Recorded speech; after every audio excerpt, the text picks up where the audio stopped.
So here in my hands right now are winners for our Best in Swimmer. So let me call in Mr. Jonathan Alegre in helping me award our winners on stage.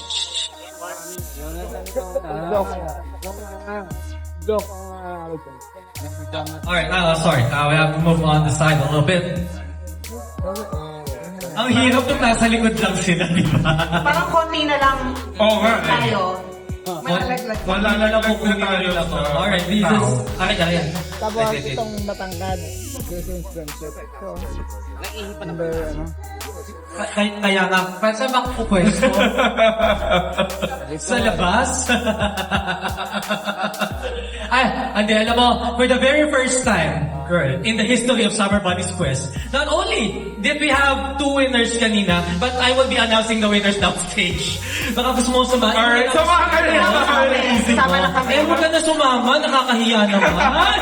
Ayan, dito na tayo, di ba? Ayan. There you go to give... We make exceptions. Ay, kita pa rin naman tayo. Pero hindi nakita ng mga yung winners. May bionic eyes na sila pag nanalo pa sila. Alright!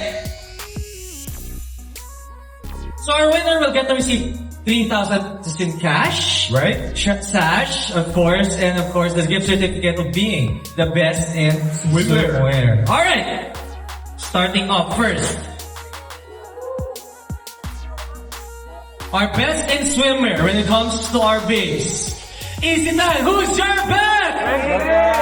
We got 23 right here. How about on this side? Number 1. The best in swimwear when it comes to the babes is babe number. Hold on, nagko-compute pa daw sila. We're just validating the result, ladies and gentlemen. Alright, so we'd also like to call in Miss Athena, Sir Romnick, and Mr. Rio in helping us award the Swimwear Award. Yan. Yun lang naman. Pero Yun lang the naman. result of The result is intact. Gusto na kasi namin, the more the merrier talaga. Right. And thank you so much Coca-Cola, ayan, one of our sponsors.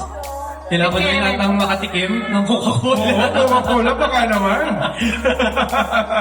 ibang sweet yung gusto ko. Ano yung sweet na gusto mo? Sweet.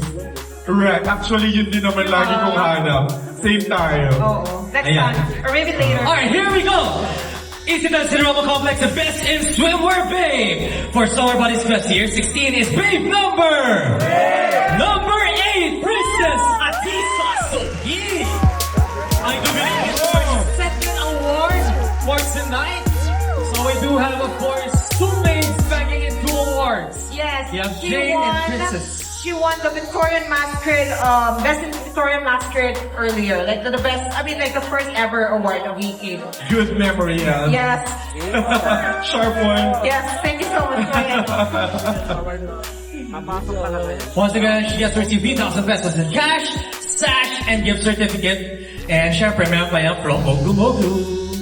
Yes. The Kenneman. Yeah. Yes. The Kenneman, Lago Well, always naman every after the show, diba? We receive a gift or gifts from Alright, ladies and gentlemen, we move forward with the awarding of our best in swimmer hawk. And our best in swimmer hawk is hawk number 24!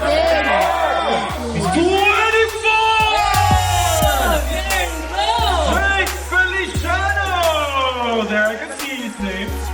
You got that right.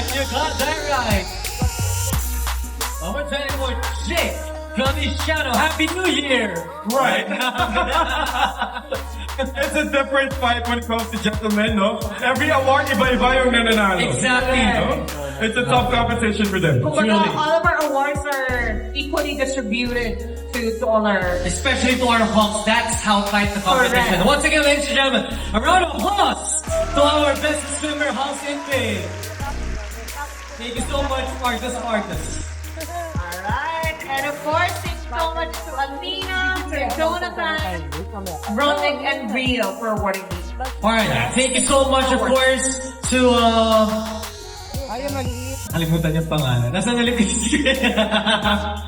Athena, Romnick, and Rio, Romnick and Rio. Yeah, thank you so much. And Sir Joseph, kindly remain on stage. Sorry, but your job is not yet done.